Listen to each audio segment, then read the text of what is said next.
بیشتر ہمارے اسٹیجوں سے جن موضوعات پر تقریریں کی جاتی ہیں وہ موضوعات بار بار ہم سنتے رہتے ہیں اور یقیناً یہ بھی اہمیت کی حامل ہوتی ہے. میں یہ نہیں کہہ رہا کہ یہ موضوعات ایسی ہے جن کی کوئی اہمیت نہیں ہے.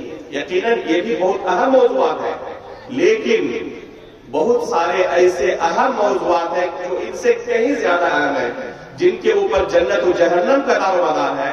افسوس کی بات یہ ہے کہ عقیدے اور منہج کی ان باتوں کو بیان کرنے والے آتے میں نوٹ کے برابر ہیں. چند گنے چنے 2-4 مقررین کو آپ پائیں گے جو ان باتوں کو لوگوں کے سامنے جو ہمارے سامنے آئی ہوئی ہے. یہ ہمارے اوپر بہت بڑی ذمہ داری ہے, ہمارے کندھوں کے اوپر یہ بہت بڑی ذمہ داری عائد کی گئی ہے. اللہ رب العالمین ہمیں قیامت کے دن ان کے بارے میں سوال کریں گے. اگر ان لوگوں کو دین کے ان بنیادی مسائل کا علم نہیں ہے تو یہ اتنے گنہگار اور یہ اتنے ذمہ دار نہیں ہے جتنے ذمہ دار اہل علم ہیں. اس لیے ضرورت ہے کہ علماء اکرام اور مقرر اکرام اپنی آنکھیں کھولیں اور ان موضوعات کو اپنی تقریروں کا موضوع بنائیں, حصہ بنائیں, جن کی ضرورت ہر افسوس کی بات یہ ہے کہ عوام کی بات اگر کی جائے تو 90% لوگ ان مسائل سے واقف نہیں ہیں. ایک لمبی مدت تک عوام کے سامنے صرف تقریر کرنے کا نہیں بلکہ ان کے ساتھ سوال جواب کا مجھے موقع ملا اللہ کے فضل و کرم سے. مسجد نبی کے اندر رہتے ہوئے جب ہم وہاں پر دعوتی امور میں مشغول ہوتے تھے تو اس طرح کا ماحول نہیں ہوتا تھا کہ ایک شخص بولے گا اور لوگ صرف سنیں گے. اس سے لوگوں کی ذہنی کیفیت کیا ہے, ان کی علمی حیثیت کیا ہے, وہ دین کے تعلق سے کتنی معلومات رکھتے ہیں, اس کا پورا ادراک ایک مقرر کو نہیں ہو پاتا. لیکن اگر لوگ کم ہی ہو, اتنی بڑی تعداد کے بجائے 100 لوگ ہو, 150 لوگ ہو, 200 لوگ ہو, اور ان سے ہم کلام ہوا جائے, آپ کچھ ان سے پوچھیں, ان سے سنیں, ان کی طرف سے کوئی سوال ہو آپ جواب دیں, اس سے پتہ چلتا ہے کہ لوگوں کی علمی حیثیت کیا ہے, دین کے متعلق وہ کتنی باتیں جانتے ہیں اور کن چیزوں کو بیان کرنا ان کے لیے ضروری ہے کہ بنیادی مسائل کے تعلق سے لوگوں کا علم تقریباً 90% سے زیادہ, 5-7% یا زیادہ اس میں نظر رکھے 10% ہو سکتے ہیں جن کو ان چیزوں کے بارے میں معلومات ہوتی ہے. ظاہر سی بات ہے کہ ایک بہت بڑا خلل ہے ہماری دعوتی مشن کے اندر. اس خلا کو پر کرنے کی اور اس کمی کو دور کرنے کی ضرورت ہے, اور یہ کمی علماء کرام سے پر ہوگی, مقررین سے پر ہوگی. اس لیے مقررین کو چاہیے کہ وہ پوری تیاری کے ساتھ جو ان کو وقت دیا جائے, چاہے 10 منٹ ہی ہو, چاہے 1 گھنٹہ ہو, 2 گھنٹہ ہو یا اس سے زیادہ ہو, وہ پوری تیاری کے ساتھ آئے. یہ ان کی دینی ذمہ داری ہے. یہ اتنی بڑی تعداد جو یہاں پر آئی ہوئی ہے یہ دین کے نام پر آپ کے پاس آئی ہے, دین سیکھنے کے لیے. اب ظاہر سی بات ہے کہ آپ اگر ان کو دین نہیں سکھا رہے, دین کے نام پہ کوئی دوسری چیز پیش کر رہے ہیں تو عند اللہ آپ بھی پھنسیں گے, ذمہ داران بھی پھنسیں گے, جو صدر مجلس ہوگا وہ بھی پھنسے گا کہ دین کے نام پہ آپ نے اتنے لوگوں کو جمع کیا تھا, ان کو اکٹھا کیا تھا, لیکن آپ ان کو دین نہیں سکھا رہے تھے, کوئی دوسری چیز ان کے سامنے پیش کر رہے تھے. اور افسوس کی بات یہ ہے کہ ایسا بارہا ہوتا ہے کہ لوگوں کو جگایا جاتا ہے لیکن ان کے سامنے دین کے نام پر کچھ دوسری چیزیں پیش کر رہے ہیں. إن الحمد لله نحمده ونستعينه ونستغفره ونعوذ بالله من شرور أنفسنا ومن سيئات أعمالنا, من يهده الله فلا مضل له ومن يضلل فلا هادي له, وأشهد أن لا إله إلا الله وحده لا شريك له, وأشهد أن محمدا عبده ورسوله. يا أيها الذين آمنوا اتقوا الله حق تقاته ولا تموتن إلا وأنتم مسلمون. يا أيها الناس اتقوا ربكم الذي خلقكم من نفس واحدة وخلق منها زوجها وبث منهما رجالا كثيرا ونساء, واتقوا الله الذي تساءلون به والأرحام إن الله كان عليكم رقيبا. يا أيها الذين آمنوا اتقوا الله وقولوا قولا سديدا يصلح لكم أعمالكم ويغفر لكم ذنوبكم, ومن يطع الله ورسوله فقد فاز فوزا عظيما. أما بعد فإن أصدق الحديث كتاب الله وأحسن الهدي هدي محمد صلى الله عليه وسلم وشر الأمور محدثاتها وكل محدثة بدعة وكل بدعة ضلالة وكل ضلالة في النار. قال الله عز وجل في كتابه الكريم: فاصبر إن وعد الله حق واستغفر لذنبك.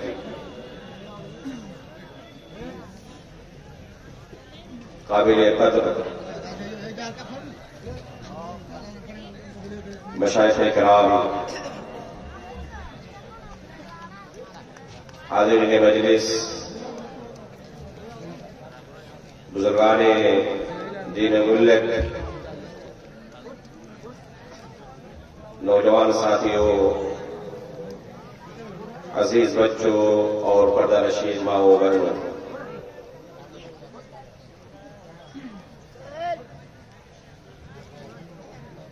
اللہ رب العالمین کا ہم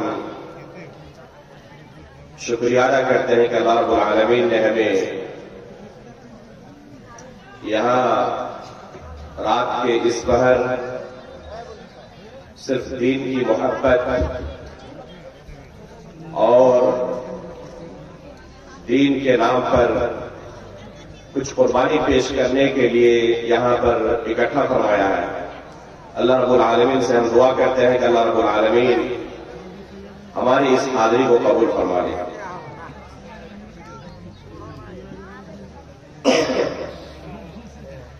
اس پروگرام میں مقرر کے ساتھ ساتھ مجھے اس اجلاس کی صدارت کی بھی ذمہ داری دی گئی ہے. انشاءاللہ آپ کے سامنے ابھی خطبہ مسنونہ کے بعد جو آیت تلاوت کی گئی ہے، فاصبر ان وعد اللہ حق واستغفر لذنبک، اس آیت کی روشنی میں چند بنیادی اور اہم باتیں پیش کرنے کی کوشش کروں گا اور جو ایک اضافی ذمہ داری دی گئی ہے اس تعلق سے بھی دو چار باتیں کہنا مناسب سمجھتا ہوں. معزز حاضرین، اللہ رب العالمین نے انسانوں کی ہدایت کے لیے رسول اللہ صلی اللہ علیہ وسلم کو مبعوث فرمایا. رسول اللہ صلی اللہ علیہ وسلم نبوت ملنے کے بعد اہل مکہ کے درمیان ایک لمبی مدت تک انہیں دین کی دعوت دیتے رہے، دین کے بنیادی مسائل سمجھاتے رہے. جن چیزوں کی معلومات حاصل کرنا ہر شخص کے لیے ضروری ہے، بار بار ان چیزوں کو دہراتے رہے. اور اللہ رب العالمین کی طرف سے ہماری زندگی کے اندر بہت ساری ایسی چیزیں ہیں جن کو اللہ رب العالمین نے ہماری زندگی کے ساتھ جوڑ دیا ہے. وہ چیزیں ہماری پردہ سماعت سے ہماری زندگی کے ساتھ روزانہ یا کچھ وقفے کے ساتھ بار بار آتی رہتی ہے، دہراتی رہتی ہے. یہی جو خطبہ حاجہ آپ نے ابھی سنا، خطبہ مسنونہ آپ نے ابھی سنا. اب غور کریں کہ آج ہی صرف اس اسٹیج سے کتنی بار آپ نے اس خطبہ حاجہ کو سنا ہے.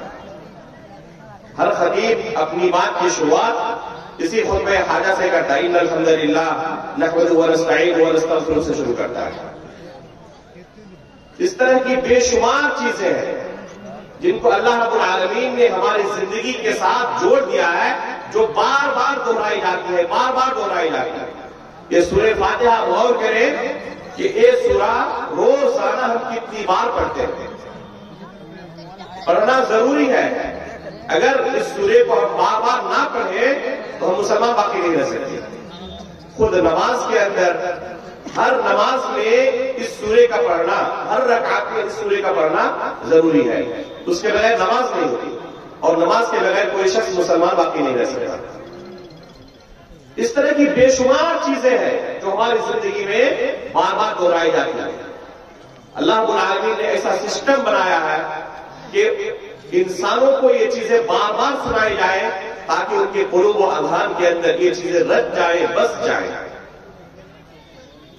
یہ چیزیں جو بار بار دہرائی جاتی ہیں، ان پر اگر غور کریں گے، ان کے مضمون پر غور کریں گے تو آپ پائیں گے کہ ان کا تعلق دین کے بنیادی معلومات سے ہے، توحید سے ہے، منہج سے ہے۔ یہ ایسی چیزیں ہیں جن کا جاننا ہر مسلمان کے لیے ضروری ہے۔ دین کے جو مسائل ہے، احکام ہے، وہ تمام کے تمام ایک درجے کے نہیں ہیں، ان کے اندر درجہ بندی ہے۔ بعض چیزوں کی اہمیت بہت زیادہ ہے بعض چیزوں کے بالمقابل، اور بعض چیزیں شریعت کے اندر ایسی ہیں جن کا جاننا، جن کے بارے میں علم حاصل کرنا ہر مسلمان کے لیے ضروری ہے، صرف علماء اکرام کے لیے نہیں، صرف اسٹیج پر تقریر کرنے والوں کے لیے نہیں، بلکہ ہر مسلمان کے لیے بے شمار چیزیں ایسی ہیں جن کا جاننا، جن کا علم حاصل کرنا ضروری ہے۔ بغیر ان چیزوں کے علم حاصل کیے کوئی شخص مسلمان باقی نہیں رہ سکتا۔ جب ہماری وفات ہوگی، ہمیں قبر کے اندر ہمارے رشتے دار رکھ کر آئیں گے، فرشتے آ کر ہم سے سوال کریں گے، من ربک وما دینک ومن نبیک، تمہارا رب کون تھا، تمہارا دین کیا تھا، تمہارے نبی کون تھے؟ یہ سوال صرف علماء سے نہیں ہوگا، یہ سوال صرف مدرسے کے اندر تعلیم حاصل کرنے والے طلباء سے نہیں ہوگا، بلکہ یہ سوال ہر شخص سے ہوگا۔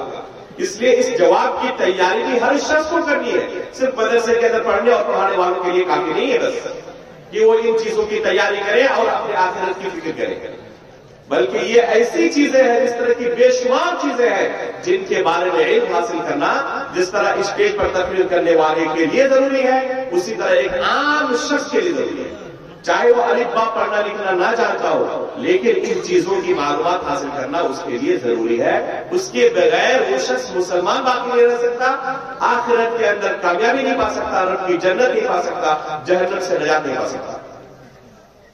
اس لیے جب ان چیزوں کی اہمیت ایسی ہے کہ جن کا جاننا ہر شخص کے لیے ضروری ہے، اور جن چیزوں کی معلومات کی بنا پر آخرت کے اندر کامیابی اور ناکامی کا انحصار ہے، ظاہر سی بات ہے کہ ان چیزوں کو بار بار دہرانے کی ضرورت ہے، بار بار سکھانے کی ضرورت ہے۔ لیکن افسوس کہ ہم اہل علم کی طرف سے، مقررین کی طرف سے اس بارے میں کوتاہی ہوتی ہے، اور صرف کوتاہی نہیں ہوتی، بہت زیادہ کوتاہی ہوتی ہے۔ اکثر و بیشتر ہمارے اسٹیجوں سے جن موضوعات پر تقریریں کی جاتی ہیں وہ موضوعات بار بار ہم سنتے رہتے ہیں، اور یقیناً یہ بھی اہمیت کی حامل ہوتی ہے۔ میں یہ نہیں کہہ رہا کہ یہ موضوعات ایسی ہیں جن کی کوئی اہمیت نہیں ہے، یقیناً یہ بھی بہت اہم موضوعات ہیں، لیکن بہت سارے ایسے اہم موضوعات ہیں جو ان سے کہیں زیادہ اہم ہیں، جن کے اوپر جنت و جہنم کا دار و مدار ہے۔ افسوس کی بات یہ ہے کہ عقیدے اور منہج کی ان باتوں کو بیان کرنے والے آتے میں نوٹ کے برابر ہیں۔ چند گنے چنے دو چار مقررین کو آپ پائیں گے جو ان باتوں کو لوگوں کے سامنے بیان کرتے ہیں، حالانکہ یہ چیزیں مدرسوں کے اندر شروع سے پڑھائی جاتی ہیں۔ ایسی بات نہیں کہ علماء ان چیزوں کو نہیں جانتے یا ان چیزوں کے بارے میں واقف نہیں ہے، بس صرف مائنڈ سیٹ کی ضرورت ہے۔ علماء کو، اہل علم کو، مشائخ اور مقررین کو بیدار کرنے کی ضرورت ہے کہ اتنی بڑی تعداد جو ہمارے سامنے آئی ہوئی ہے، یہ ہمارے اوپر بہت بڑی ذمہ داری ہے، ہمارے کندھوں کے اوپر یہ بہت بڑی ذمہ داری عائد کی گئی ہے۔ اللہ رب العالمین ہمیں قیامت کے دن ان کے بارے میں سوال کریں گے۔ اگر ان لوگوں کو دین کے ان بنیادی مسائل کا علم نہیں ہے تو یہ اتنے گنہگار اور یہ اتنے ذمہ دار نہیں ہے جتنے ذمہ دار اہل علم ہیں۔ اس لیے ضرورت ہے کہ علماء اکرام اور مقرر اکرام اپنی آنکھیں کھولیں اور ان موضوعات کو اپنی تقریروں کا موضوع بنائیں، حصہ بنائیں جن کی ضرورت ہر مسلمان کو ہے۔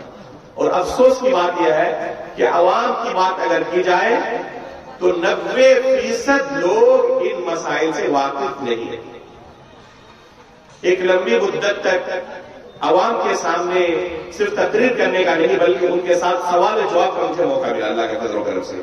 مسجد نبوی کے اندر رہتے ہوئے جب ہم وہاں پر دعوتی امور میں مشغول ہوتے تھے تو اس طرح کا ماحول نہیں ہوتا تھا کہ ایک شخص بولے گا اور لوگ صرف سنیں گے.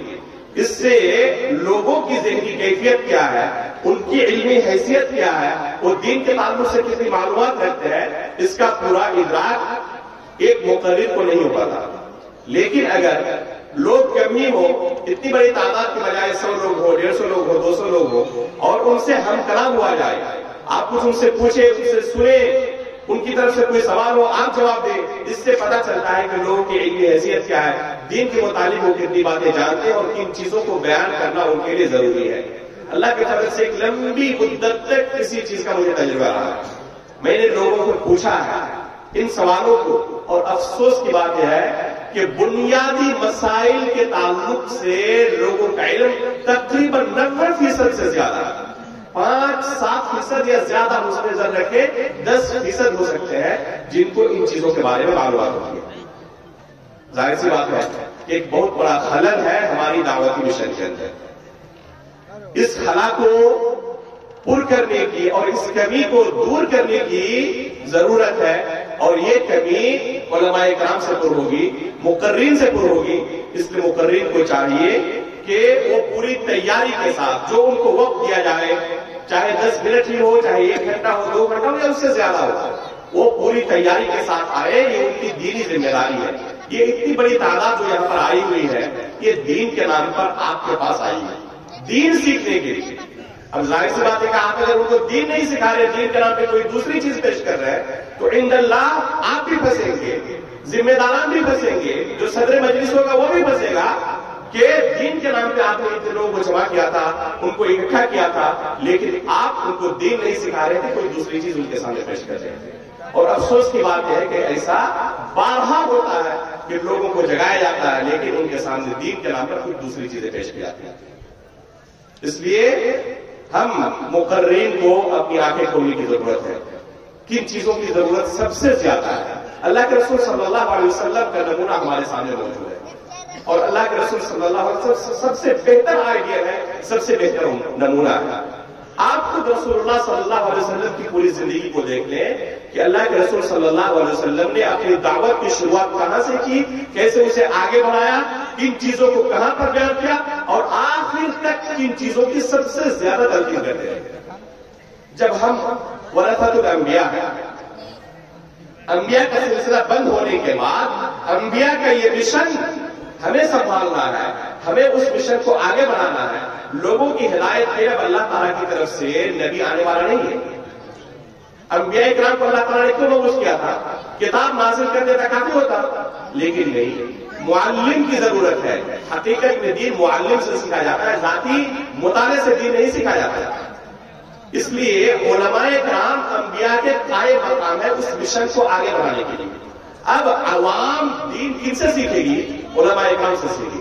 اب علماء کرام اگر دین کو پیش نہ کریں, صحیح دین کو پیش نہ کریں, جن چیزوں پر اللہ کے رسول صلی اللہ علیہ وسلم اور تمام انبیاء سب سے زیادہ فوکس کرتے تھے, اس چیز پر سب سے کم توجہ ہماری ہو, تو ظاہر سی بات ہے کہ ہماری دعوتی مشن کے اندر ایک بہت بڑا خلل ہے, کمی ہے. اس کمی کو ہمیں پورا کرنے کی ضرورت ہے. انشاءاللہ چونکہ رات کافی ہو چکی ہے, وقت بھی بہت زیادہ نہیں ہے, اور ان مسائل کو بہت زیادہ وقت نہیں دیا جاتا جن کی سب سے زیادہ ضرورت ہے. اس لیے جو لوگ اس میدان میں کام کرتے ہیں انہیں محنت بھی زیادہ کرنی پڑتی ہے. بعض لوگ کہتے ہیں کہ کیا ہمیشہ بات آپ لوگ موجود ہیں, صرف وہی باتیں, توحید کی باتیں, عقیدے کی باتیں اور منہج کی باتیں ہی ہمیشہ آپ سے سنتے ہیں؟ میرے بھائیوں, یہی ہمارے علماء کی سلف صالحین کی سنت رہی ہے. ابھی حال ہی میں اگر بتاؤں تو علامہ ابن باز رحمہ اللہ کا نام آپ لوگوں نے سنا ہوگا. اپنے زمانے میں دنیا کے سب سے بڑے عالم دین تھے اور سعودی عرب کے گرینڈ مفتی تھے. پوری دنیا کے لوگ انہیں جانتے ہیں کہ کس درجے پر فائز تھے علم کے اندر, تقویٰ و طہارت کے اندر. خود علامہ ابن باز رحمہ اللہ نے ثلاثۃ الاصول جو یہ شیخ محمد عبد الوہاب کی کتاب ہے, بہت پتلی سی کتاب ہے, اور اس کتاب میں ہے کیا؟ ابھی قبر کے اندر 3 سوالوں کا میں نے تذکرہ کیا تھا نا, یہی 3 سوالوں کا جواب اس کتاب کے اندر موجود ہے. علامہ ابن باز رحمہ اللہ نے دلم کے علاقے میں رہنے کے دوران جن چند سالوں تک آپ یہاں پر اقامت پذیر تھے، اس کتاب کو، جو پتلی سی کتاب ہے، عقیدے سے توحید سے تعلق رکھنے والی کتاب ہے، 100 مرتبہ سے زیادہ لوگوں کو پڑھایا تھا، 100 مرتبہ سے زیادہ۔ ابھی اگر ہم کسی موضوع پر 2 مرتبہ 3 مرتبہ 4 مرتبہ تقریر کر لیتے ہیں، کہتے ہیں کہ اس موضوع کی اور ضرورت کیا ہے؟ میرے بھائیوں، یہی اصل ہے۔ اگر یہ لوگ توحید اور عقیدہ سیکھ لی، منہج سلف پر گامزن ہو گئے، تو یہ سب سے بڑی کامیابی ہے۔ اس سے بڑی کامیابی اور کیا ہو سکتی ہے کہ رب کی جنت کے راستے پر وہ لگ جائے، جہنم سے بچنے کا انہیں راستہ نظر آ جائے۔ اس سے بڑی کامیابی کوئی نہیں ہو سکتی۔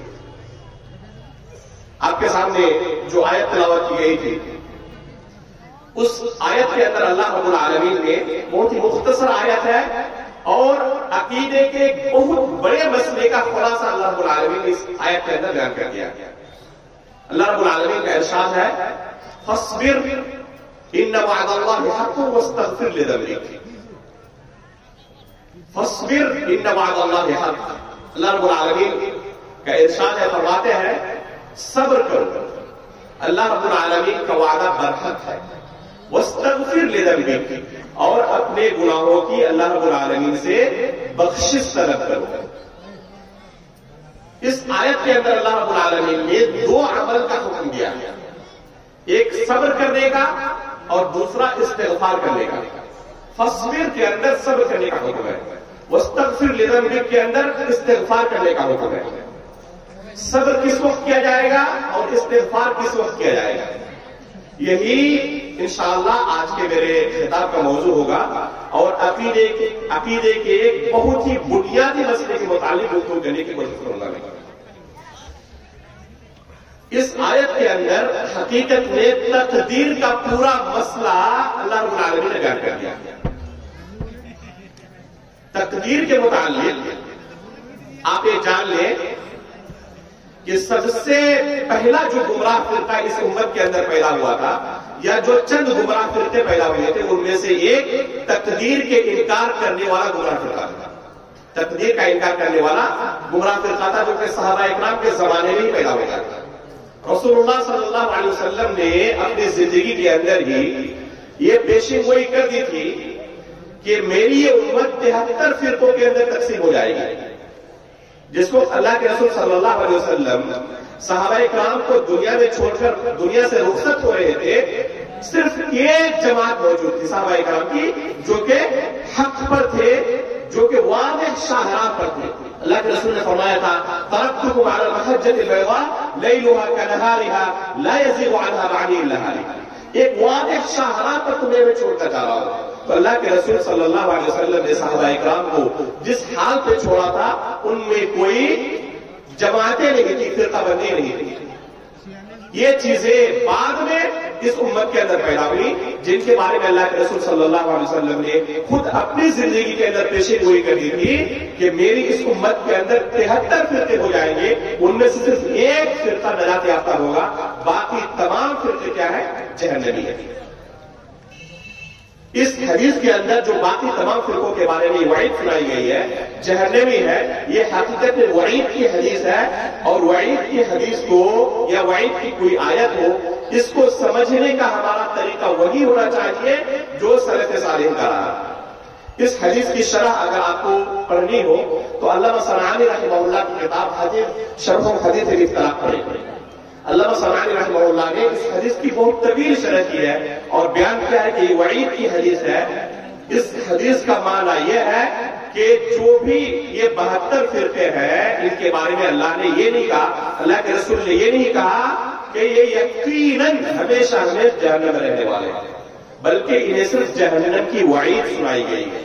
یہ اللہ رب العالمین کی مشیت اور ارادے کے تحت ہے۔ اللہ رب العالمین چاہے تو انہیں بخش دے، انہیں معاف کر دے اور ڈائریکٹ جنت میں داخل کرے، یا اللہ رب العالمین چاہے تو ان کے گناہ کے بقدر انہیں پہلے سزا دے، جہنم کے اندر داخل کرے، اور پھر اس کو بعد میں اگر اسلام کی حالت پر، ایمان کی حالت پر اس کی وفات ہوئی ہے، اللہ کے علم میں وفات کے وقت وہ کافر نہیں تھا، مسلمان تھا، تو اللہ رب العالمین اسے ہمیشہ ہمیشہ جہنم میں نہیں رکھے گا، ایک نہ ایک دن جنت میں وہ ضرور داخل ہوگا۔ یہ ہے اس حدیث کا معنی۔ تو اللہ کے رسول صلی اللہ علیہ وسلم نے پہلے ہی یہ اعلان کر دیا تھا کہ میری اس امت کے اندر ہمیشہ ہمیشہ اس طرح کا اتحاد و اتفاق نہیں رہے گا جس طرح صحابہ اکرام کے زمانے میں تھا.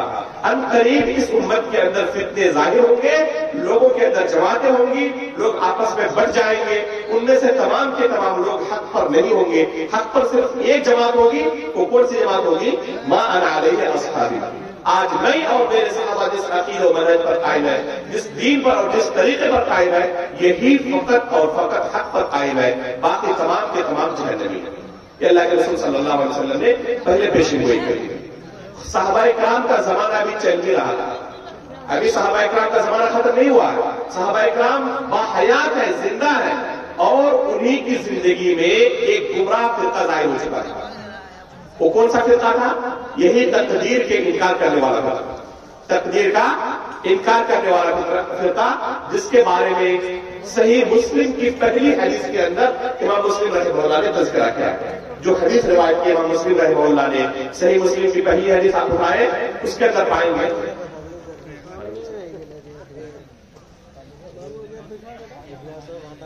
صحیح مسلم کی پہلی حدیث اٹھائیں، پائیں گے آپ کہ دو تابعین ہیں. ایک یحییٰ بن یعمر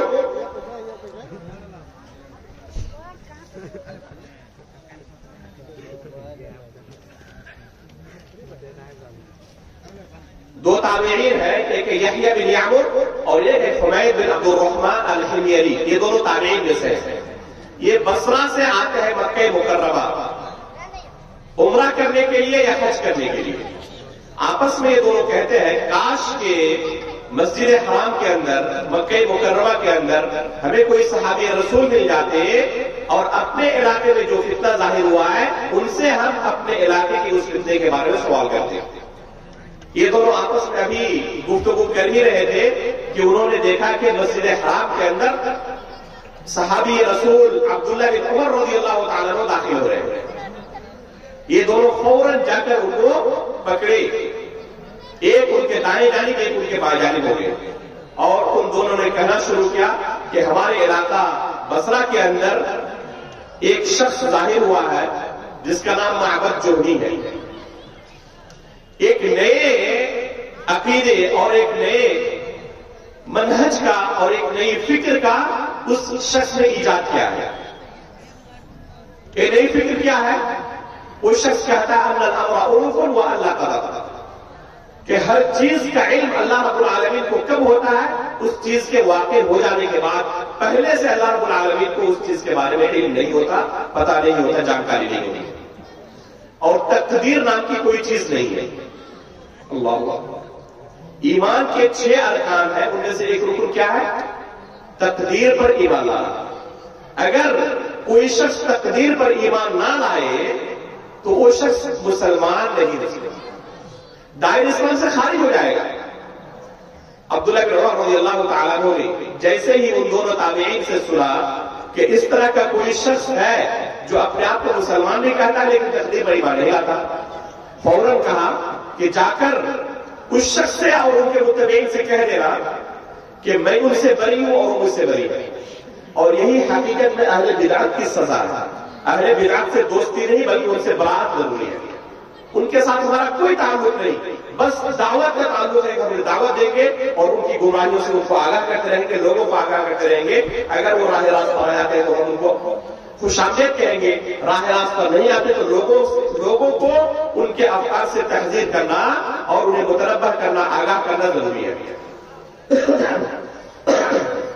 فوراً عبداللہ بن عمر رضی اللہ تعالیٰ عنہ نے کہا کہ اگر وہ احد پہاڑ کے برابر بھی سونا خرچ کرے اللہ کے راستے میں لیکن تقدیر پر ایمان نہ رکھے. آپ غور کریں کس طرح کے سخت الفاظ استعمال کر رہے ہیں عبداللہ بن عمر رضی اللہ تعالیٰ عنہ کہ اگر وہ احد پہاڑ کے برابر بھی سونا خرچ کرے لیکن تقدیر پر ایمان نہ رکھے تو اللہ رب العالمین کے یہاں ان کو نجات نہیں مل سکتی. اللہ رب العالمین کا کوئی عمل قبول کرنے والا نہیں ہے. یہ ہے تقدیر پر ایمان کی اہمیت کہ اگر کوئی شخص احد پہاڑ کے برابر بھی اللہ کے راستے سونا خرچ کرے. اللہ کے فضل و کرم سے ابھی آپ لوگوں نے دل کھول کر چندہ دیا اور خرچ کیا. میرے بھائیوں، یہ تمام کے تمام چندے اور تمام کے تمام صدقات و خیرات اگر تقدیر پر ایمان آپ نہ رکھے، یہ صدقات و خیرات چھوڑ دے، احد پہاڑ کے برابر بھی آپ اگر سونا خرچ کرتے ہیں تب بھی اللہ کے پاس نجات نہیں مل سکتی. یہ ہے تقدیر پر ایمان کی اہمیت. بہت سارے لوگ اس مسئلے کو چھیڑنا ہی نہیں چاہتے. کیوں؟ اس لیے کہ اللہ کے رسول صلی اللہ علیہ وسلم نے تقدیر کے مسئلے کے ساتھ چھیڑخانی کرنے سے منع کیا. میرے بھائیوں اور علماء کرام سے میں کہنا چاہوں گا کہ اس حدیث کا یہ معنی نہیں ہے کہ اس مسئلے کے تعلق سے لوگوں کو جانکاری نہ دی جائے. اگر اس مسئلے کے تعلق سے علماء لوگوں کے سامنے بیان ہی نہیں کریں گے تو ان کے پاس علم کہاں سے آئے گا؟ اور جب علم نہیں ہوگا ان کے پاس تو وہ مومن کیسے ہو سکتے ہیں؟ ظاہر سی بات ہے کہ کسی چیز پر ایمان لانا اس وقت ہو سکتا ہے، ممکن ہو سکتا ہے جب اس کے تعلق سے انسان کے پاس مکمل علم ہو. بغیر علم کے ایمان لانا ممکن نہیں ہے. اسی وجہ سے اللہ رب العالمین نے قرآن کریم کے اندر کیا کہا ہے؟ فَاعْلَمْ أَنَّهُ لَا إِلَٰهَ إِلَّا اللَّهُ وَاسْتَغْفِرْ لِذَنبِكَ. اب جان لو کہ اللہ رب العالمین کے علاوہ کوئی برحق معبود نہیں، اور اپنے گناہوں کی اللہ رب العالمین سے کیا کرو؟ بخشش طلب کیا کرو، استغفار کیا کرو. تو علم حاصل کرنا ضروری ہے لا الہ الا اللہ سے پہلے. ایک کلمہ لا الہ الا اللہ جو آپ ادا کر رہے ہیں زبان سے، اس سے پہلے اگر آپ کے پاس علم نہیں ہے کہ آپ نے اپنی زبان سے کیا ادا کیا ہے، تو بغیر اس کا معنی و مفہوم جانے ہوئے، اس کے تقاضوں کے متعلق علم حاصل کیے ہوئے آپ اپنی زبان سے لاکھوں مرتبہ اس کلمے کو دہرائیں، یہ کلمہ آپ کو آخرت کے اندر نجات نہیں دلا سکتا. اس کے لیے پہلے علم حاصل کرنا ضروری ہے کہ آپ کون سا لفظ اپنی زبان سے ادا کر رہے ہیں. مکہ کے کفار بھی بہت سارے آج کے مسلمانوں سے اس کلمے کا معنی بہتر سمجھتے ہیں. جب ان سے اللہ کے رسول صلی اللہ علیہ وسلم مطالبہ کرتے قولوا لا الہ الا اللہ تفلحوا، اے لوگوں لا الہ کا اقرار کر لو تم کامیاب ہو جاؤ گے، تو سمجھتے تھے، جانتے تھے کہ اپنی زبان سے اس کلمے کے ادا کرنے کا کیا معنی ہے. کیا کہتے؟ اجعل الآلہۃ الہا واحدا ان ھذا لشیء عجاب. اپنے تمام معبودوں کو چھوڑ کر صرف ایک اللہ کی عبادت کریں، یہ آپ ان سے طلب کر رہے ہیں. اللہ کے رسول نے ان سے صرف کیا کہا تھا؟ قولوا لا الہ الا اللہ، لا الہ الا اللہ کا اقرار کر لو. وہ جانتے تھے کہ اقرار کرنے کا کیا معنی ہے. آج کتنے مسلمانوں کی حالت یہ ہے کہ اس کلمے کو اپنی زبان سے روزانہ دہراتے ہیں، دسیوں مرتبہ دہراتے ہیں، سینکڑوں مرتبہ اپنی زندگی میں دہرا چکے ہیں، لیکن اس کے باوجود شرک اور بدعت کے دلدل میں پھنسے ہوئے ہیں. وجہ کیا ہے؟ اس کلمے کے تعلق سے کوئی علم ہی نہیں، صرف زبان سے طوطے کی طرح رکھی ہے اور اس کے علم کے تعلق سے بالکل بھی جائز ہے. اس کلمے کے بارے میں بھی ان کو کبھی کوئی علم نہیں ہوتی. اس کا معنی کیا ہے، اس کا مفہوم کیا ہے، اس کا ارکان کیا ہے، اس کے شروط کیا ہے، اس کے کیا تقاضے ہیں، کن چیزوں کی وجہ سے ہم دائرہ اسلام سے خارج بھی ہو سکتے ہیں، کلمہ ہمارا ٹوٹ سکتا تھا. ان بنیادی مسائل کے تعلق سے نہ لوگوں کے پاس علم ہے اور نہ مقررین کو اس طرح کے موضوعات انتخاب کرنے کی فرصت اور نئی چیزیں بیان کی جاتی ہیں. اس لیے ایمان آپ کا اس وقت درست ہوگا جب اس کے تعلق سے آپ کو علم ہوگا. جب تقدیر کے مسائل پر ان کے سامنے، عوام کے سامنے بیان ہی نہیں کیا جائے گا تو کہاں سے عوام کو ان مسائل کا علم ہوگا؟ ہاں البتہ ان مسائل کو بیان کیا جائے اور لوگوں کو کہا جائے کہ ان مسائل کے اندر قریب کرنا، بیجا سوالات پیدا کرنا، یہ مراد علم حاصل کرے اور اسی طریقے پر ایمان لائے جس طریقے پر صحابہ اکرام نے ایمان لائے. لیکن علم حاصل کرنا ضروری ہے، بغیر علم حاصل کیے ہوئے آپ کا ایمان درست نہیں ہو سکتا. تقدیر پر ایمان لانے کا کیا معنی ہے؟ ایک بندے کی تقدیر پر ایمان اور تقدیر کے متعلق جانکاری اس وقت درست ہوگی جب اسے تقدیر کے متعلق بنیادی 4 چیزوں کا علم ہو اور ایمان ہو. غور سے سنیں ان مسائل پہ، یہ ہر شخص کے ساتھ جڑا ہوا مسئلہ ہے. آپ کے قبر کے اندر کوئی مولوی جا کے وہاں پر آپ کا جواب نہیں دے گا. اللہ رب العالمین کے ساتھ سامنے جب پیشی ہوگی تو خود آپ کو سوال کیا جائے گا اور آپ کو اپنے عمل کا حساب دینا ہوگا، اپنے عقیدہ اور منہج کا حساب دینا ہوگا. کوئی دوسرا وہاں پر آپ کی مدد کرنے کے نہیں آئے گا. اس لیے میرے بھائیوں ان مسائل کو غور سے سنیں اور اس کے مطابق اپنے عقیدے اور منہج کی اصلاح کریں، اپنے توحید کی اصلاح کریں. تقدیر پر ایمان لانے کا معنی یہ ہے کہ بنیادی 4 چیزوں کے متعلق علم حاصل کیا جائے اور اسی کے مطابق آپ کا ایمان بھی ہو. پہلی چیز کیا ہے؟ پہلی چیز یہ ہے کہ اللہ رب العالمین کو ہر چیز کے بارے میں واقع ہونے سے پہلے علم ہے. تفصیل کے ساتھ اللہ رب العالمین ہر چیز کے بارے میں پہلے سے علم رکھتے ہیں. جو چیز مستقبل میں ہونے والی ہے، کیسے ہوگی، کہاں پر ہوگی، سب کچھ اللہ رب العالمین تفصیل کے ساتھ پہلے سے جانتے ہیں. آج ہم ہوائی جہاز میں سفر کرتے ہیں اور وہاں پر آسمانوں میں ہمارے سامنے کھانا پیش کیا جاتا ہے. جو کھانا آپ کے سامنے وہاں پر فلائٹ کے اوپر پیش کیا گیا ہے، اللہ رب العالمین کو سب کچھ جزئیات کے ساتھ، تفصیلات کے ساتھ علم ہے کہ یہ دانا زمین پر ڈالنے والا کسان کون سا ہے، کتنے دن میں جا کر اس کی رکھوالی کرنے والا ہے، کب اس میں کھاد اور اسپرے کرنے والا ہے، کس دن کاٹنے والا ہے، پھر اس کو صفائی کرنے والا ہے، اس کو پیسنے والا ہے کون ہوگا، اس روٹی کو بنانے والا کون ہوگا، کہاں سے پہنچے گا اور کس کے سامنے پیش کیا جائے گا اور کس منٹ میں وہ بندہ کھائے گا. سب کچھ اللہ رب العالمین کو پہلے سے علم ہے. آپ یہاں پر بیٹھے ہوئے ہیں، یہ آپ کا یہاں پر بیٹھنا اور ان باتوں کو سننا اللہ رب العالمین کو اس کا ازل سے علم ہے. تو یہ ایمان رکھنا ہر شخص کے لیے ضروری ہے کہ ہر چیز کا اللہ رب العالمین کو پہلے سے علم ہوتا. اللہ رب العالمین کا ارشاد ہے لِتَعْلَمُوا أَنَّ اللَّهَ عَلَى كُلِّ شَيْءٍ قَدِيرٌ وَأَنَّ اللَّهَ قَدْ أَحَاطَ بِكُلِّ شَيْءٍ عِلْمًا. کہ اللہ رب العالمین نے ہر چیز کا علم پہلے سے اللہ رب العالمین نے احاطہ کیا ہوا. آیت الکرسی آپ پڑھیں، آپ پائیں گے آیت الکرسی کے اندر اسی چیز کا ہم اقرار کرتے ہیں جب اس آیت الکرسی کو ہم پڑھتے ہیں. يَعْلَمُ مَا بَيْنَ أَيْدِيهِمْ وَمَا خَلْفَهُمْ وَلَا يُحِيطُونَ بِشَيْءٍ مِّنْ عِلْمِهِ. یہ اللہ رب العالمین کا علم ہے اور انسان کا علم اس رب العالمین کے علم کے سامنے بہت ہی ہیچ ہے. اللہ رب العالمین نے کتنی مخلوقات اس دنیا میں پیدا کی ہے، انسانوں کو ان مخلوقات کی تعداد کا بھی علم نہیں ہے. تفصیلات کا علم ہونا تو بہت دور کی بات ہے، تعداد کا بھی علم نہیں ہے. اب غور کریں کہ اللہ کا علم اور مخلوق کا علم دونوں کے اندر موازنہ کہ انسان کا علم کتنا ہیچ ہے. دنیا کے تمام لوگوں کا علم اکٹھا کر دیا جائے تب بھی اللہ رب العالمین کے علم کے مقابلے میں وہ کتنا حقیر ہے، کتنا ہیچ ہے. ابھی چند مہینوں پہلے آپ نے خبر سنی ہوگی کہ جہاں پر کیا کہتے ہیں کہ ٹائٹینک جہاز حادثے کا شکار ہوا تھا، اس کے ملبے کو دیکھنے کے لیے دنیا کے چند امیر ترین لوگ ایک پنڈبی کے سہارے سے وہاں پر گئے تھے. آپ لوگوں نے خبر سنی ہوگی، بہت ہی زیادہ یہ خبر وائرل ہوئی تھی. وہاں پر گئے لیکن اللہ رب العالمین نے ان کی موت وہیں پر سمندر کے نیچے، دریا کے نیچے لکھی تھی، وہیں پر جا کر ان کو وفات ہوئی. اس موقع پر یہ خبر جب بہت زیادہ وائرل ہوئی، BBC ہندی کے اندر ایک ڈاکیومنٹری ویڈیو آئی تھی.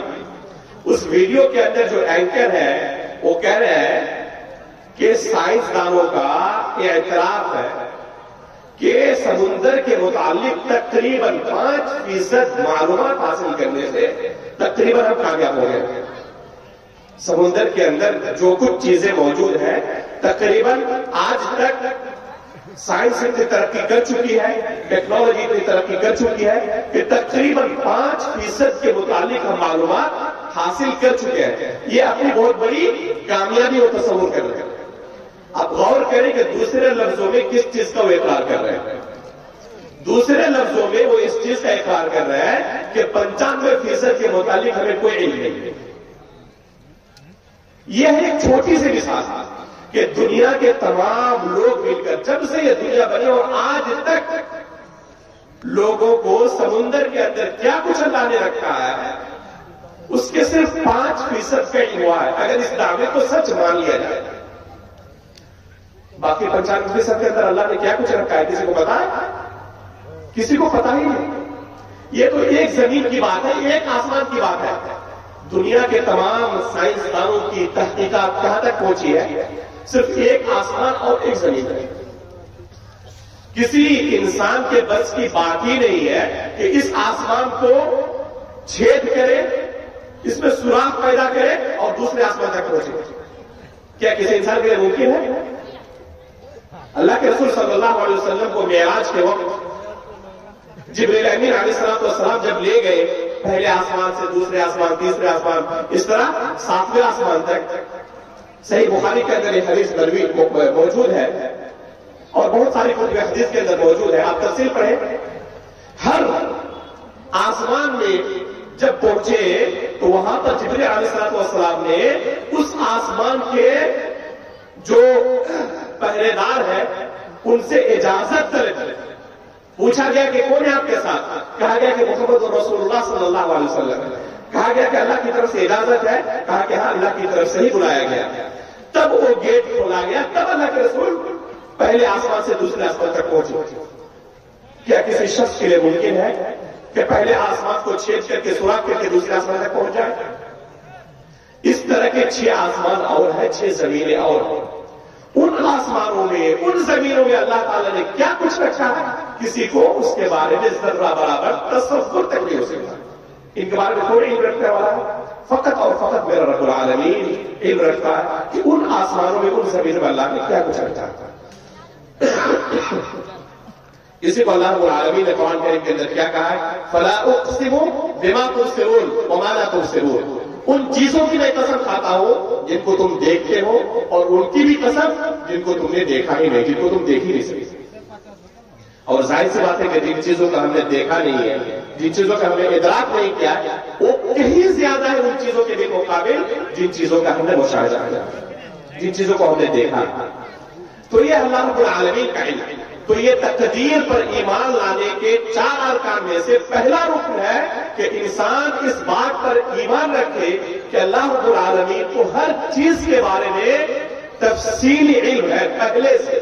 یہاں تک کہ اگر کوئی چیز مستقبل میں نہ ہوتی، اگر ہوتی تو کیسے ہوتی، یعنی مستقبل میں ہونے والی نہیں اللہ رب العالمین کے علم اور حکمت کے تحت ہے، لیکن اگر ہوتی تو کیسے ہوتی اس کے بارے میں اللہ رب العالمین کو علم ہے. اس تفصیل کے ساتھ ایک بندے کو ایمان لانا ضروری ہے. اگر کسی کو اللہ رب العالمین کے اس علم کے بارے میں ذرہ برابر شک ہے تو تقدیر پر ایمان لانے والا نہیں ہے. اور جس کا تقدیر پر ایمان نہ ہو وہ شخص، ابھی میں نے عبداللہ بن عمر رضی اللہ تعالیٰ عنہ کا فتویٰ آپ کے سامنے نقل کیا کہ احد پہاڑ کے برابر بھی اگر اللہ کے راستے میں سونا خرچ کرے تب بھی اللہ رب العالمین کے عذاب سے نہیں بچ سکتے. اللہ رب العالمین ان کا کوئی عمل قبول کرنے والا نہیں ہے. تو تقدیر پر ایمان لانے کا پہلا رکن یہ ہے کہ انسان اس بات پر ایمان رکھے کہ اللہ رب العالمین کو ہر چیز کے بارے میں تفصیلی علم ہے. پہلے سے اللہ رب العالمین جانتا ہے کہ مستقبل میں کیا کچھ ہونے والا ہے، اور یہ علم اللہ رب العالمین کے علاوہ کسی کے پاس نہیں ہے. کسی کو غیب کہتے ہیں. وعنده مفاتيح الغيب لا يعلمها الا هو ويعلم ما في البر والبحر. غیب کی کنجیاں، غیب کا علم صرف اور صرف اللہ رب العالمین کو ہے، اللہ کے سوا کوئی نہیں جانتا. اسی آیت کے اندر اللہ رب العالمین نے ایک مثال پیش کی ہے. اس مثال سے آپ اندازہ لگائیں کہ ہمارا علم کتنا حقیر ہے. اللہ رب العالمین کا ارشاد ہے اسی آیت کے اندر وَمَا تَسْقُطُ مِن وَرَقَةٍ إِلَّا يَعْلَمُهَا. کسی درخت سے کوئی پتا بھی گرتا ہے تو اللہ رب العالمین کو اس پتے کے گرنے کا بھی علم ہوتا ہے. اگر ہمیں کسی درخت کی پتوں کی تعداد کے بارے میں پوچھ لیا جائے کہ اس درخت کے اندر، جیسے یہاں پر آپ کے سامنے ایک درخت ہے، کیا کسی کے اندر یہ ہمت ہے کہ اس درخت کے اندر کتنے پتے ہیں گر کر بتا دے گا؟ ممکن ہے؟ اس پورے گاؤں کے اندر کتنے پتے ہوں گے کوئی گن سکتا ہے؟ اپنی پوری زندگی ختم کر لے گا، لیکن ان درخت کے پتوں کی تعداد کے بارے میں نہیں کہہ سکتا. پوری دنیا کے اندر کتنے درخت ہوں گے، درختوں کی تعداد کے بارے میں، پتے تو آپ چھوڑ دیں، درختوں کی تعداد کے بارے میں کوئی شخص نہیں کر سکتا. یہ مردم شماری کرتے ہیں کتنے لوگ ہمارے ملک میں موجود ہیں، ہوتا ہے نا ہر 10 سال کے بعد مردم شماری. اس کے بعد بھی حکومت یقین سے نہیں کر پاتی کہ واقعی یہی تعداد ہے. حکومت خود اعتراف کرتی ہے کہ اس تعداد میں کمی بیشی ہو سکتی ہے. اس کے لیے کتنا مال خرچ کرنا پڑتا ہے, کتنے ہزاروں لاکھوں لوگوں کو لگانا پڑتا ہے گننے کے لیے. اس کے بعد بھی اتنا خرچ کرنے کے بعد, اتنے لوگوں کو لگانے کے بعد, اتنا وقت صرف کرنے کے بعد صرف کتنے لوگ موجود ہیں ہمارے اس ملک میں, یہ تعداد میں حکومت صحیح طریقے سے بتانے سے قاصر ہے. اور اللہ رب العالمین نے کیا کہا اس آیت کے اندر, وَمَا تَسْقُطُ مِن وَرَقَةٍ إِلَّا يَعْلَمُهَا, کہ کوئی پتا بھی اگر کسی درخت سے گرتا ہے تو اللہ رب العالمین کو اس کا بھی علم ہوتا ہے. یہ ہے رب العالمین کا علم. تو اس علم پر ایمان لانا ضروری ہے. اگر ہم نے اس علم پر, اللہ رب العالمین کے اس علم پر ایمان نہیں لایا تو گویا کہ ہم تقدیر پر ایمان نہیں رکھتے. آج دیکھیں کتنے بچے مرتد ہو رہے ہیں. اور میں ایک چیز بتاؤں آپ کو, یہ جو ہم خبریں پڑھتے ہیں کہ فلاں شخص مرتد ہو گیا, فلاں شخص فلاں سے کسی غیر مسلم سے جا کے شادی کر لیا, ان کا بیک گراؤنڈ آپ چیک کریں, اس سے پہلے ہی وہ اکثر و بیشتر مرتد ہو چکے ہوتے ہیں. وہ ظاہر آج کیا اس بندے کے, اس سے پہلے ہی ان کی علمی حیثیت آپ چیک کریں تو دین کے بارے میں انہیں بنیادی چیزوں کا علم نہیں ہے, نہ ایمان رکھتے ہیں نہ عمل کرتے ہیں. بلکہ افسوس کی بات ہے کہ کتنے ایسے مسلمان بھی ہیں, میں تو پہلے اس کو قبول نہیں کر پا رہا تھا کہ حقیقت ایسا ہو سکتا ہے, لیکن کئی لوگوں نے کہا کہ ایسے بہت سارے لوگ ہیں جنہیں یہ بھی پتا نہیں ہوتا کہ ماہ رمضان چل رہا ہے. رمضان مہینے کے اندر وہ دھڑلے سے کھاتے پیتے ہیں, انہیں یہ بھی نہیں پتا کہ یہ ماہ رمضان چل رہا ہے اور ہمارے اوپر فلاں وقت سے فلاں وقت تک کا روزہ ہے, اس دوران کھانا پینا بنا. ایسے بھی لوگ ہیں جو مسلم گھرانے میں پیدا ہونے کی وجہ سے مسلم نام لیے ہوئے ہیں, اس کے علاوہ ان کے پاس کچھ نہیں ہوتا. جب اس طرح کی کوئی خبر آتی ہے تو ہماری آنکھ کو سوکھ کھلتی ہے کہ ہاں فلاں شخص مرتد ہو گیا, فلاں شخص مرتد ہو گیا. اس اعلان کے کرنے سے پہلے ہی خود ہمارے سماج اور معاشرے کے اندر کتنے لاکھوں کروڑوں ایسے لوگ موجود ہیں جو اظہار تو نہیں کرتے لیکن ان کی دین ایسے نہیں ہوتی. وہ دین کے بارے میں بنیادی چیزوں کا علم نہیں رکھتے, اور نہ ہم یہ زحمت اٹھاتے ہیں کہ ان چیزوں کے بارے میں ان کے سامنے گفتگو کریں اور ان چیزوں کے بارے میں انہیں علم دیں. یہ ذمہ داری ہماری ہے. یہ عوام سے زیادہ ہم کو سوال ہے کہ ان موضوعات کو ہم اپنے موضوع کا, اپنی تقریر کا موضوع نہیں بناتے. تو یہ ہے ایمان, تقدیر پر ایمان لانے کا پہلا درجہ اور پہلا رکن. دوسرا رکن یہ ہے, آپ اور ہم سب کو یہ ایمان رکھنا ضروری ہے کہ اللہ رب العالمین نے جو کچھ ہونے والا ہے قیامت تک, سب کچھ ہر چیز کے بارے میں زمین و آسمان کی پیدائش سے 50,000 سال پہلے لوہے محفوظ کے اندر لکھ کر رکھا ہے. دوبارہ دوہرانا ہوگا, اور سنیں, تقدیر پر ایمان لانے کا دوسرا رکن کیا ہے کہ جو کچھ ہونے والا ہے مستقبل میں, زمین و آسمان کی پیدائش سے کتنے سال پہلے, 50,000 سال پہلے اللہ رب العالمین نے ان تمام چیزوں کو لوہے محفوظ کے اندر لکھ کر رکھا ہے. صحیح مسلم کی ایک حدیث کے اندر اس کی صراحت اللہ کے رسول صلی اللہ علیہ وسلم نے کی ہے, اور یہ حدیث صحیح مسلم کے اندر موجود ہے کہ ہر چیز کے بارے میں اللہ رب العالمین نے زمین و آسمان کی پیدائش سے 50,000 سال پہلے لکھ کر رکھا ہے. یہ ہے تقدیر پر ایمان لانے کا دوسرا رکن. تقدیر پر ایمان لانے کا تیسرا رکن یہ ہے کہ اللہ رب العالمین کو ہر چیز کا جہاں علم ہے لکھ کر رکھا ہے, اسی طرح اللہ رب العالمین کی مشیت اور ارادے کے تحت ہی ہر چیز ہوتی ہے. اللہ رب العالمین کا ارادہ نہ ہو, مشیت اللہ کی نہ ہو تو کوئی چیز دنیا میں نہیں ہو سکتی. ہر چیز کا اللہ رب العالمین علم رکھتے ہیں اور اسی کے ارادے کے تحت وہ چیز کو بدل ہوتی ہے. وما تشاءون الا ان يشاء الله رب العالمین. اللہ رب العالمین کا ارشاد ہے کہ جو کچھ تم چاہتے ہو یہ اللہ رب العالمین کی مشیت کے تحت ہے. تمہاری مشیت اللہ رب العالمین کی مشیت کے تابع ہے. تو یہ ہے تقدیر پر ایمان لانے کا تیسرا رکن کہ ہمیں اس بات پر ایمان رکھنا ہے کہ سب کچھ اللہ رب العالمین کی مشیت کے تحت ہو رہا ہے, اللہ رب العالمین کے ارادے کے تحت ہو رہا ہے. چاہے اس کا تعلق نیکی کے ساتھ ہو، چاہے اس کا تعلق گناہ کے ساتھ ہو، اچھائی کے ساتھ ہو یا برائی کے ساتھ ہو، چھوٹی ہو یا بڑی ہو، ہر چیز اللہ رب العالمین کے ارادے اور مشیت کے تحت ہو رہی ہے۔ آپ لوگ یہاں پر تقریر سننے کے لیے آئے، یہ بھی اللہ کی مشیت کے تحت ہے۔ کوئی گفتگو کر رہا ہے، یہ بھی اللہ کی مشیت کے تحت ہے۔ ہر چیز اللہ رب العالمین کی مشیت کے تحت ہو رہی ہے، یہاں تک کہ اگر کوئی کفر اور شرک جیسا بدترین گناہ کر رہا ہے تو وہ بھی اللہ رب العالمین کی مشیت کے تحت ہے، اللہ رب العالمین کے ارادے سے ہو رہا ہے۔ میں سمجھ رہا ہوں کہ آپ کے ذہن کے اندر اشکال پیدا ہوگا کہ جب گناہ بھی اللہ کی مشیت کے تحت ہی ہم کرتے ہیں تو پھر اللہ رب العالمین گناہ کرنے پر ہمیں سزا کیوں دے گا؟ یہ لوگوں کے ذہن میں ایک فطری سوال ہوتا ہے۔ جب بھی تقدیر کے مسئلے پر گفتگو کی جائے فوراً لوگوں کے ذہن میں بات آتی ہے کہ جب اللہ کی مشیت کے تحت ہی انسان نیکی کرتا ہے، گناہ کرتا ہے، تو گناہ کرنے پر پھر اللہ رب العالمین کی طرف سے پکڑ کے ہوگی، اللہ رب العالمین اسے سزا کیوں دے گا؟ انشاءاللہ اس کا جواب میں دوں گا۔ یہ تیسرا رکن ہے تقدیر پر ایمان لانے کا۔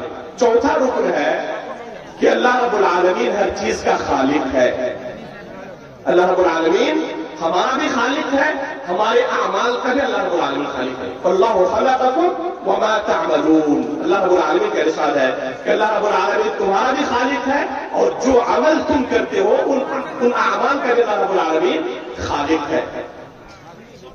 ابھی میں نے آپ کے سامنے کہا تھا شروع میں کہ سب سے پہلا گمراہ فرقہ اس امت میں جو پیدا ہوا تھا وہ کون تھا؟ تقدیر پر انکار کرنے والا، جو یہ کہتے تھے کہ تقدیر نام کی کوئی چیز نہیں ہے، ہر چیز کے واقع ہونے کے بعد اللہ رب العالمین کو اس کا علم ہوتا ہے۔ اسی کے بالمقابل ایک دوسرا گمراہ فرقہ پیدا ہوا تھا، جبریہ کا فرقہ، جو یہ کہتے تھے کہ بندہ مجبور محض ہے، یعنی اللہ رب العالمین نے سب کچھ ہمارے اوپر مسلط کیا ہوا ہے، اپنے ارادے کے تحت ہم کچھ نہیں کرتے، ہمارا ارادہ ذرہ برابر اس میں دخل نہیں ہے، ہمارے ارادے کا ذرہ برابر اس میں کوئی دخل نہیں ہے۔ یہ جبریہ کا فرقہ تھا، وہ مثال دیتے تھے جیسے کہ کوئی آندھی اور طوفان ہو اور کوئی پتا گرا ہوا ہو، تو کیا اس پتے کا اپنا کوئی اختیار ہوتا ہے؟ وہ طوفان اور آندھی جس طرح اسے بھگا کے لے جاتی ہے اسی طرح وہ پتا جاتا ہے۔ اسی طرح انسان کا معاملہ ہے کہ اللہ رب العالمین نے جس طرح ان کے اوپر مسلط کر دیا ہے، مقدر کر دیا ہے، اسی طرح انسان مجبور ہے عمل کرنے کے لیے۔ اسی وجہ سے یہ کیا کہتے تھے کہ ایمان لانے کا معنی اللہ رب العالمین پر کیا ہے کہ صرف دل سے اللہ رب العالمین کی معرفت ہو۔ جہاں تک نیکی اور گناہ کا معاملہ ہے تو اس سے کچھ فرق نہیں پڑتا، چاہے آپ نیکی کریں چاہے گناہ کریں، یہ سب کچھ اللہ رب العالمین کر رہا ہے۔ جب اللہ رب العالمین سب کچھ کر رہا ہے تو پھر اس بارے میں ہمیں سوچنے کی کیا ضرورت ہے؟ نعوذ باللہ من ذالک۔ جس طرح قدریہ ایک گمراہ فرقہ ہے اسی طرح جبریہ بھی گمراہ فرقہ ہے۔ اہل سنت والجماعت کا عقیدہ اور منہج کیا ہے کہ اللہ رب العالمین کی تقدیر کے تحت ہی سب کچھ ہو رہا ہے، لیکن ہم مجبور نہیں ہیں۔ اللہ رب العالمین نے ہمیں اختیار دیا ہے کہ ہم چاہے اچھا عمل کریں چاہے برا عمل کریں۔ وَهَدَيْنَاهُ النَّجْدَيْنِ، اللہ رب العالمین نے کہا ہے دونوں راستوں کی ہم نے تمہیں ہدایتیں دی، اما شاکرا و اما کفورا۔ اللہ رب العالمین نے متعدد آیات کے اندر اس چیز کو بیان کیا ہے کہ ہم نے انسانوں کو بتا دیا ہے کہ کون سا راستہ اسے جنت لے جانے والا ہے اور کون سا راستہ اسے جہنم لے جانے والا ہے۔ تو یہ ہے تقدیر پر ایمان لانے کا چوتھا رکن۔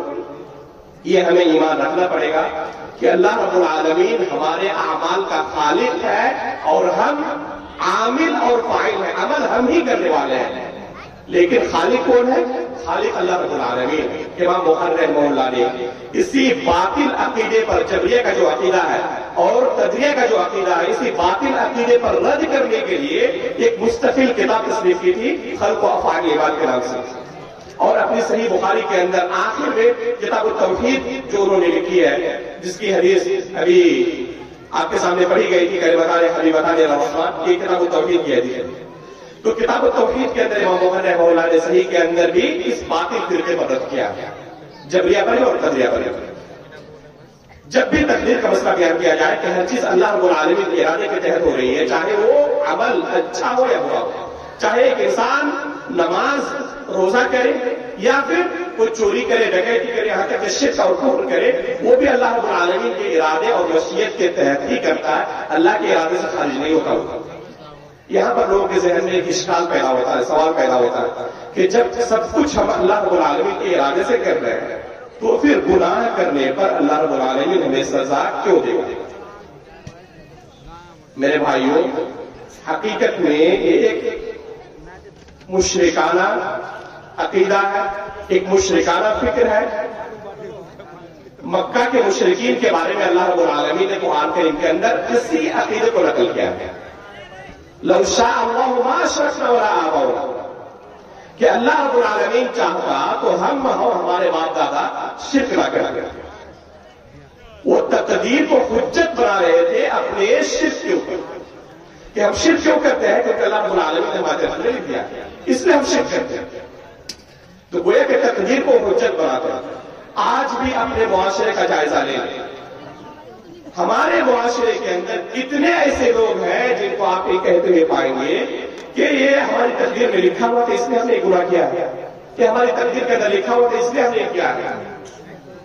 میرے بھائیوں, تقدیر کا سہارا کب لیا جائے گا اور کب اس طرح تقدیر کا سہارا لینا جائز نہیں, یہ جرم ہے. جو آیت میں نے شروع تلاوت کی تھی اسی آیت کے اندر اسی چیز کا جواب موجود ہے. اللہ تعالیٰ نے کیا کہا, فاصبر ان وعد اللہ حق واستغفر لذنبک. اس آیت کے اندر اللہ رب العالمین نے تقدیر کے پورے مسئلے کو انتہائی جامعیت کے ساتھ بیان کر دیا. اگر کسی انسان کے اوپر کوئی اللہ کی طرف سے مصیبت آئے, مثلا کسی کا جوان بیٹا فوت ہو گیا, کسی کے گھر میں آگ لگ گئی, کسی نے کوئی نیا گھر تعمیر کیا تھا اور زلزلے کی چپیٹ میں آ کر وہ کیا ہو گیا, پورا منہدم ہو گیا. ایسے موقع پر انسان اگر تقدیر کا سہارا لے تو یہ جائز ہے, بلکہ یہ تقدیر حقیقت میں ایسے ہی لوگوں کے لیے تسلی کا کام دیتا ہے. اگر کسی کے اوپر کوئی مصیبت اللہ کی طرف سے آئے تو وہ تقدیر کا سہارا لینا چاہیے, اس کو تقدیر کا سہارا لینا جائز ہے کہ اللہ رب العالمین کی طرف سے مقدر ہے, اس میں میرے ساتھ ایسا ہوا. کسی کا بیٹا فوت ہو گیا, جوان بیٹا, کسی کے گھر میں آگ لگ گئی, اگر وہ بندہ کہے کہ میری تقدیر میں ایسا تھا, ہونا اس لیے ہو گیا, تو اس طرح تقدیر کے سہارا لینے میں کوئی حرج نہیں ہے, بلکہ حقیقت میں صبر کا ایک نمونہ ہے. اور اللہ تعالیٰ نے اسی چیز کا اس آیت میں حکم دیا, فاصبر ان وعد اللہ حق. تو صبر کرنے کا اللہ رب العالمین نے حکم دیا. کب؟ جب آپ کے اوپر کوئی مصیبت آئے تب, اس وقت آپ کو جزا فضا نہیں کرنی ہے. لیکن اگر کوئی شخص کوئی جرم کرے, کوئی گناہ کرے, رمضان مہینہ آ رہا ہے, روزے نہیں رکھ رہا ہے, روزہ رکھ بھی رہا ہے, لیکن غیبت, چغلی اور دوسرے تمام گناہوں کے اندر جس طرح رمضان سے پہلا تھا اسی طرح جاری ہو ساری. تو ایسے موقع پر تقدیر کا سہارا لینا اور تقدیر کو حجت بنانا حقیقت میں مشرکوں کا عمل تھا اور یہ جائز نہیں ہے. بلکہ اس کے بارے میں اللہ رب العالمین نے کیا کہا, واستغفر لذنبک, یہ تمہارا اپنا جرم ہے, اس جرم سے اللہ رب العالمین کیا کرو, توبہ کرو, استغفار کرو. تو تقدیر کا سہارا کب لیا جائے گا؟ جب کوئی مصیبت ہم پر ٹوٹ پڑے. لیکن کسی جرم کو کرنے کے بعد, کسی گناہ کو کرنے کے بعد تقدیر کا سہارا لینا تو یہ مشرکوں کا عمل تھا. اور مشرکین بھی دنیا کے اندر ہی کہتے تھے, آخرت کے اندر جب اپنی آنکھوں کے سامنے جہنم کو دیکھیں گے اور وہاں پر ان کو ڈالا جائے گا تو وہاں پر اپنی اس ضعیف حجت کو پیش نہیں کریں گے. وہاں جب ان سے کہا جائے گا ماں سلاکم فی سقر, تو یہ نہیں کہیں گے ہمارے تقدیر میں لکھا ہوا جس میں جہنم میں آ گیا. کیا کہیں گے, لم نکن من المصلین ولم نکن نطعم المسکین وکنا نخوض مع الخائضین. اس وقت کہیں گے کہ ہم نماز نہیں پڑھتے تھے, مسکینوں کو کھانا نہیں کھلاتے تھے, لوگوں کے ساتھ اس طرح گپے ہانکا کرتے تھے, شریعت کے متعلق مذاق کیا کرتے تھے. اس وقت اپنا جرم بیان کریں گے, یہ نہیں کہیں گے کہ ہماری تقدیر میں لکھا ہوا تھا اس کے اندر شرک کیا تھا اور اسی لیے ہم جہنم آ گئے. تو میرے بھائیوں, یہ حجت پیش کرنا کہ ہماری تقدیر میں لکھا اس لیے ہم گناہ کر رہے ہیں, یہ شرعی اعتبار سے کسی بھی صورت میں قابل قبول نہیں ہے. حقیقت میں اگر دیکھا جائے تو عقلی اعتبار سے بھی یہ انتہائی کمزور دلیل ہے. بلکہ دنیا کا کوئی بھی عقل مند شخص, چاہے وہ مسلمان ہو یا غیر مسلم ہو, اس باطل دلیل کو قبول نہیں کر سکتا. اگر کوئی کہہ رہا ہے کہ میں اس لیے گناہ کر رہا ہوں, اس لیے شراب پی رہا ہوں, اس لیے جوا کر رہا ہوں, اس لیے زنا کر رہا ہوں کیونکہ اللہ نے میری تقدیر میں لکھا ہے اس میں میں گناہ کر رہا ہوں, وہی شخص اس باطل دلیل کو جو خود اللہ رب العالمین کے سامنے پیش کر رہا ہے اللہ کے عذاب سے بچنے کے لیے، خود اس کے سامنے اس کا کوئی دوسرا بھائی پیش کرے تو اسے قبول نہیں کرے. مثلا اگر کسی نے کسی کے بیٹے کو قتل کر لیا، اب وہ شخص جو قاتل ہے یہی حجت پیش کرے جو وہ گناہ کرتے وقت اللہ کے سامنے پیش کر رہا ہے. وہ کیا کہہ رہا تھا کہ میری تقدیر میں لکھا تھا اس لیے میں نے یہ گناہ کیا. وہ بندہ بھی کہہ رہا ہے کہ میری تقدیر میں لکھا ہوا تھا تمہارے بیٹے کو قتل کرنے سے پہلے قتل کیا. جس طرح تمہارا مطالبہ تھا کہ زنا کرنے پر، چوری کرنے پر اس لیے کہ تقدیر میں لکھا ہوا ہے مجھے سزا نہیں ملنی چاہیے، اس طرح وہ بھی کہہ رہا ہے تمہیں کہ میری تقدیر میں لکھا ہوا اس لیے مجھے کوئی سزا نہیں ملنی چاہیے. کیا وہ قبول کر لے گا اس کی دلیل کو؟ یہی دلیل جو اللہ رب العالمین کے سامنے پیش کر رہا ہے اللہ کے عذاب سے بچنے کے لیے، یہی دلیل جب اس کا کوئی بھائی اس کے سامنے پیش کرے گا اس کے عذاب سے بچنے کے لیے تو وہ قبول نہیں کرے گا. اسی وجہ سے آپ کسی ملک میں چلے جائیں، چاہے وہ مسلمانوں والا ہو غیر مسلموں کا ہو، ہر ملک کے اندر ایک سسٹم ہے، جج ہے، پولیس ہے، عدالت ہے، کورٹ ہے، کچہری ہے. یہ سسٹم کیوں؟ اس لیے ہے کہ جو مجرم ہے اس کو سزا دی جائے. یعنی یہ عقل کا فیصلہ کہ مجرم کو سزا ملنی چاہیے. تو جب دنیاوی معاملات میں کوئی مجرم ہو اس کو سزا ملنی چاہیے، تو آخرت کے معاملے میں کوئی مجرم ہو تو اس کو سزا نہیں ملنی چاہیے. جب تم خود یہ فیصلہ کر رہے ہو کہ مجرم کو سزا ملنی چاہیے، تو جب تم خود اللہ رب العالمین کے احکام کی نافرمانی کر رہے ہو، توحید کا اقرار نہیں کرتے، شرک کر رہے ہو، گناہ کر رہے ہو، تو تمہیں سزا نہیں ملنی چاہیے. دنیاوی معاملات میں تمہارے سامنے دو راستے ہوتے ہیں. ایک راستہ ہلاکت کی طرف لے جانے والا ہے، دوسرا راستہ کیا ہے؟ نجات کی طرف لے جانے والا ہوتا ہے. کوئی تجارت کوئی شخص کر رہا ہے، وہ جانتا ہے کہ اگر فلاں شخص کے پاس میں گیا تو تجارت میری ڈوب جائے گی. فلاں شخص کو میں نے اگر ادھار دے دیا، کبھی ملنے والا نہیں ہے اس سے پیسہ، تو کیا کرتا ہے وہ؟ ایسے شخص کو ادھاری نہیں دیتا. اپنے دنیاوی تمام معاملات کے اندر صرف انہی چیزوں کو اختیار کرتا ہے جس میں اس کو دنیا میں نفع حاصل ہے. جن چیزوں سے نقصان ہو سکتا ہے ان چیزوں سے اپنے آپ کو کیا کرتا ہے؟ بچاتا ہے. لیکن آخرت کے معاملے میں جو راستہ اسے جنت لے جانے والا اس راستے کو اختیار نہیں کرتا ہے. کس راستے کو اختیار کرتا ہے؟ جہنم میں لے جانے والے راستے کو. اور اس کے بعد بھی وہ یہ امید کرتا ہے کیا؟ کہ اللہ رب العالمین مجھے معاف کر دے اور اللہ رب العالمین مجھے میرا محاسبہ نہ کرے، مجھے نہ کرے. اس کے باوجود دیکھتے کہ اللہ رب العالمین کتنا رحیم ہے، کتنا کریم ہے. اگر کسی شخص کے گھر میں تقدیر کے جن 4 مراتب کا ذکر کیا گیا، آپ کے ذہن میں پہلے یہ ہونا چاہیے اللہ کے پاس پہلے سے علم ہوتا ہے، اللہ نے پہلے سے لکھ کے رکھا ہے، اللہ کے ارادے سے ہوتا ہے، اور اللہ رب العالمین تمام اعمال کا خالق ہے. یہ 4 مراتب ہوئے تقدیر کے.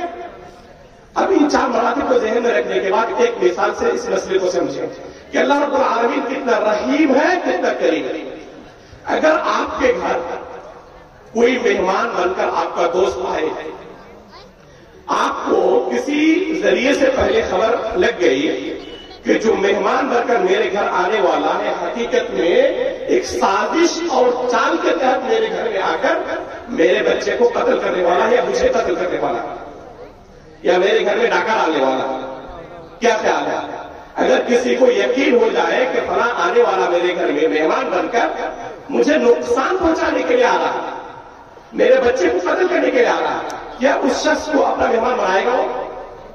ہے کوئی اتنا بڑا جگر والا جس کو پہلے سے یقین ہو جائے کہ فلاں شخص آ رہا ہے میرے بچے کو قتل کرنے کے لیے، لیکن مہمان کا بیس بدل کر اور اس کے پاس پوری طاقت بھی ہے کہ قتل کر سکتے ہیں میرے بچے کو، کیا اس کے باوجود اس شخص کو مہمان بنائے گا؟ وہ نہیں بنائے گا. اگر بہت بڑا جگر دکھا کے اس نے مہمان بنا بھی لیا اور مہمان بننے کے بعد اس شخص نے اس کے بچے کو قتل کر ڈالا، کیا خیال ہے؟ اس کے بعد اس کی مہمان نوازی جاری رکھے گا یا اس کا محاسبہ کرے گا، اسے بھی قتل کرنے کی کوشش کرے گا؟ ظاہر سی بات ہے کوئی شخص اب تو معاف نہیں کر سکتا، اب تو اسے چھوڑ نہیں سکتا. اللہ رب العالمین کے بارے میں اسی چیز کو دیکھیں.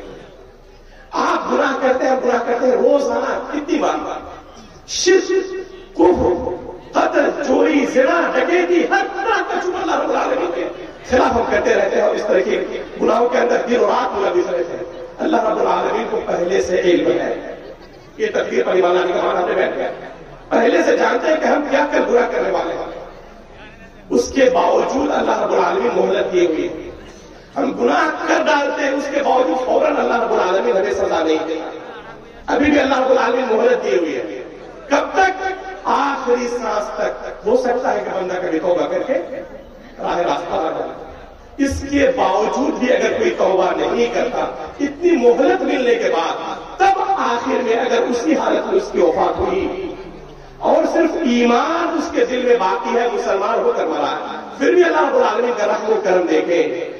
لاکھوں گناہ کرنے کے باوجود بھی اللہ رب العالمین چاہے تو اس بندے کو, اگر اس کے پاس ایمان موجود ہے, معاف کر کے ڈائریکٹ جنت میں داخل کر دیتا ہے, یا پھر اسے اگر سزا بھی دیتا ہے تو ہمیشہ جہنم میں نہیں رکھتا. کیا کرتا ہے؟ ایک نہ ایک دن اسے جہنم سے نکال کر جنت میں ضرور داخل کرے گا. یہی اہل سنت والجماعت کا عقیدہ ہے. یہ اللہ رب العالمین کے رحیم اور کریم ہونے کی دلیل نہیں ہے. کیا دنیا کا کوئی شخص اس طرح مجرم کو معاف کر سکتا ہے؟ تو حقیقت میں تقدیر پر اگر کسی کا ایمان ہو اور تقدیر کے مسئلے کو اچھی طرح سمجھ لے, تو نہ کبھی وہ چوری کر سکتا, نہ ڈکیتی کر سکتا, نہ گناہ کر سکتا. اگر کرے بھی تو فوراً وہ توبہ کرے گا اور کوشش کرے گا کہ کسی طرح وفات سے پہلے اپنا معاملہ صاف کر لے. تو میرے بھائیو, وقت میرا تقریباً ختم ہو چکا. اللہ رب العالمین سے دعا کرتا ہوں کہ اللہ رب العالمین دین کے ان بنیادی مسائل کو ہم تمام لوگ کو سمجھنے, ان کے مطابق عمل کرنے اور آخری سانس تک اس سلفی عقیدے پر باقی رہنے کے اللہ رب العالمین توفیق عطا فرمائے. جب ہماری وفات ہو تو ایمان کی حالت پر ہماری وفات ہو, نبیین, صدیقین, شہداء اور صالحین کے ساتھ ہمارا حشر ہو. آمین تقبل رب العالمین.